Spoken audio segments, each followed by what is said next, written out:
different cultural norms. And so, like, one of my favorite stories is when we were in Pakistan, and one of the girls said, well, this has been the best week of my life, but I'm never going to get to do this again. And we're like, why not? And she was smart, and she looked over there, and she goes, ask the boys who were on the other side of the room. And the 10-year-old boy said, it's not, the women need to be covered, and it's not comfortable to play soccer here. And we're like, well, Nike's making some new gear. If we get it for them, would they play? And the girls said, we would play no matter what we had to wear. And the boys said, well, that's fine. And they said, actually, it's not fine because they can't walk to practice because they can't be out on the street alone. It's too dangerous. And the embassy was starting a program, and they were like, well, we have vans. We can have drivers pick you up and take you to the practice. And then problem solved. And they said, yeah, but, you know, boys and girls aren't allowed to play at the same time at the same place. And then we're like, oh, what are we going to do? And the 8-year-old boy in the back is like raising his hand. We're ignoring him. He's like, the boys can play Monday, Wednesday, and the girls can play Tuesday, Thursday. I'm like, would that work? And they're like, yeah, it's easy. So again, it was just a matter of using cultural norms to make what's appropriate, because they all saw the joy that it was bringing them to participate. And so, you know, learning and growing up in different cultures, it is about making people around you successful and happy. And I think that's what the sports allowed me to do. Wow. Excellent story. Thank you for that. Sally, back to you. You know, as I mentioned at the outset, we're in a time of, you know, geopolitical tensions. That's a reality. And not wanting to make it political at all, but recognizing that and recognizing that with both of you, you're playing a role in the world. Just wondering how you're thinking about navigating some of those tensions as a representative of the United States in, you know, in a fractured and very, very dynamic world. When I was in Jordan, we went to a small town called Jaresh, very conservative. When the girls came into our practice, they were wearing their full modest attire so that they could be in that space.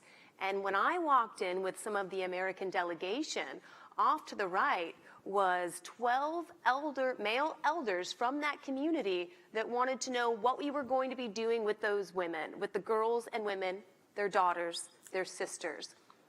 I knew the first thing I had to do was to go up to those men and get their acceptance at what was going to be happening. I needed to get their blessing. And when I went over there, they certainly were not particularly pleased at the idea of what was going to happen. But I made sure to reinforce that this is going to be a pathway of financial, social, educational mobility. And if that isn't of interest, one of them may be the 2028 Olympian representing Jordan at the Olympics that will be in Los Angeles. And that certainly piqued their interest. Once I got permission from them, we then went over and started wrestling. And at a certain point, I wanted to do an exercise so that we could continue to expand on the visualization. We only get a touch point with them for maybe 5 hours. What can we leave with them that they can always keep tangible, that's something that belongs to them? So we go through and we start working on mental skills training. And at one point, I asked the translator to tell the young athletes, please have them lay down on their back and close their eyes. Half of the room got up and went and sat with their backs against the wall. I asked the translator, what do you think we said versus what did we actually say? And the translator, who's a male, went over there and it got clarified. They did not have permission to lay on their backs with their eyes closed if they were males in the room that were not their immediate family. I went over to them and said, how can we negotiate? Are you able to sit? They said, yes, we can sit. And we walked through that opportunity to really work on sports and performance, recognizing that the voice of the affected athlete is one of the most powerful on the planet. And those girls are athletes, and we want them to recognize the power of their voice. But we also have to be able to work within the constraints of the community, of the culture that we're in. When we finished our presentation, when we finished that session, the elders came over and were so grateful that I was taking the time to really look at who these girls were and how could we make a program that fit for them. I could have certainly said, well, you know, in the United States, we do it differently. but I recognized we weren't in the United States, and the ultimate goal was to teach girls how to use their bodies so they could understand how powerful they are. And when you look at the big picture and recognize that you are going into a country, you're going into a space, you're going into a sport, and you're a leader, you have to really sit and think, what are the leadership skills, characteristics, and attributes that I want to bring forward? Because I want those girls to see that they too are leaders, and if I'm the role model, I want to be the best role model, living all of my values out loud and encompassing all of them and including them into the picture, including them into the sport. When we finished, it was wonderful for the girls to come up to us and say, I not only had fun, but I felt powerful. And I said, girl, you just started. We got more to go. I love that. Incredible, again, and the stories and the visceral impact. And I think you both really underscored how sport is able to transcend borders, and also focusing on youth and that skill development and believing in yourself and confidence building is absolutely important for impact. And I know you both have done an incredible amount of philanthropic work as well. And so when you're thinking about not just your work overseas, but your work at home and how you're now transitioning into focusing your star power, your history, your skills, and your leadership on impact on the ground, how is that taking shape? And with the Sanneh Foundation, for example, how are you translating all of that into your work at a local level? Well, we're trying to amplify and right now use the power of the World Cup. You know, in Minnesota, we have a lot of, I would say, globalization. We have a huge Somali population, a huge Hmong population, Myanmar, Korean population. And so the power of sport is something that's connecting to a lot of these communities, and it helps us build trust as we're doing it. You know, we have 110 employees and 28 languages spoken within our organization.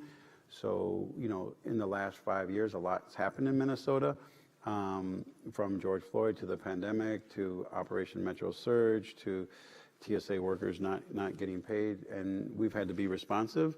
And so really building that trust in being community-based has allowed us to be really responsive in areas in time of need. So we've tried to really focus on the communities that we're working with and making sure that our staff is representative of those communities, so we can break down that barrier and make the most change the quickest way possible.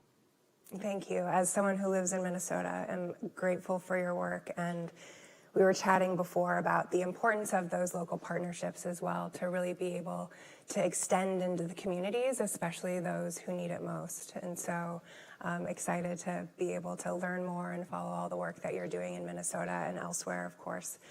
Sally, how about you? How are you thinking about that and really converting that leadership into philanthropy and impact on the ground? When I transitioned out of elite athletics and away from military service, I founded Wrestle Like a Girl, the global advocacy organization for girls and women in the sport of wrestling. What became clear to me was that there was no pipeline for financial, social, and educational mobility. We had to build that in the United States, and that had to be our test model. If it could work here, can we take it and outsource it and take it to other countries? So we worked first in the United States, getting every state to recognize girls' high school wrestling as an official sport, meaning they can wrestle for a state championship title. We then worked with the NCAA, and this year we hosted the very first NCAA Women's Wrestling National Championship. That was a tremendous achievement, and what made it even more spectacular is that we made women's wrestling, freestyle wrestling, the Olympic style, meaning any girl from anywhere in the world, if they can get accepted into an NCAA program, they can afford and understand the economics, and they get recruited to wrestle for a program, they can come here and wrestle while getting an education, and they can go back to their home country and still compete in the World Championships and the Olympics. This year, we have 24 international athletes wrestling for the first time in the NCAA, and every single one of those athletes aspires to become an Olympian in their home country, where perhaps they may have had roadblocks of getting access to sport. So by looking at how do we take this sport and really globalize it and open it up, That's one of the ways that we do it. We look at it from the lens of how do we create more access? How do we create more opportunities? How do we reduce the barriers to entry? And how does our focus stay solely on girls and women that are critically in need of their own sense of empowerment?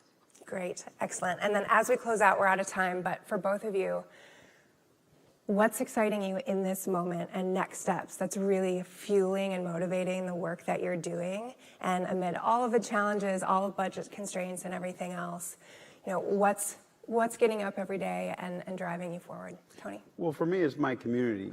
Minnesota has shown to be a very resilient community in standing together and coming together. And to know that there are people in this room and in the world that have shared and aligned values. I think for the most part, we all believe that we all need to take care of each other, and it's a matter of deciphering the different interpretations of different information as we have it. But it's exciting to know that I'm inside of a community that really believes in supporting each other. Very well said. Sally?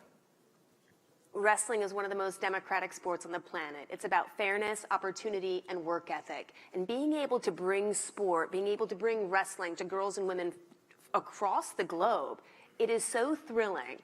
And I am a combat athlete. I was also in the military, special operations. So I have a particular lens on how I look at this. I am not afraid to raise dragon slayers in a time where dragons need slayed. And those girls show up and they show out every single time, and it thrills me. Excellent. Thank you both for your leadership, your work, and for joining us today. Please welcome back to the stage